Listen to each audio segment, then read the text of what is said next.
করণদিঘি বিধানসভার বিজেপি প্রার্থী বিরাজ বিশ্বাস জয়লাভের পরে বিজয় উল্লাসে মাতল বিজেপি কর্মী সমর্থকেরা। জয়লাভের পরে সংবাদ মাধ্যমকে কি জানালেন বিজেপি প্রার্থী বিরাজ বিশ্বাস?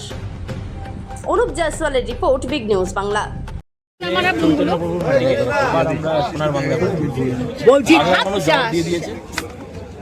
বললাম না, সুদর্শন চক্র চালিয়ে বলছি, আপনার বিরুদ্ধে তো গৌতম পাল দাঁড়িয়েছিল, একটা বিশাল ফাইট দিয়েছেন, সেই ক্ষেত্রে শাহাবুদ্দিন জিতবে বলে সিপিএম এর পক্ষ থেকে বলা হয়েছিল, সেখানে জিতলেন।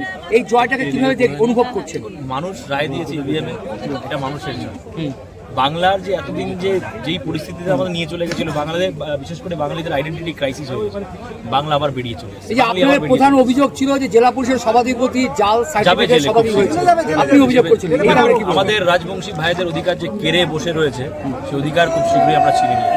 মানুষ ওই জন্যই ইভিএম এর মধ্যে সেই জবাবটা দিয়েছে, আমাকে সেখানে পাঠিয়েছে সেই অধিকারগুলোকে ছিনিয়ে আনার জন্য, তাদের অধিকারগুলো ফিরিয়ে জয় এত কম বয়সে কি কি করার চিন্তা ভাবনা রয়েছে? বললাম যে মিশন রয়েছে কিছু, 4টে মিশন বিশেষ করে রয়েছে। বলেছিলাম হেলথ, এডুকেশন, ইনফ্রাস্ট্রাকচার আর ল অ্যান্ড অর্ডার।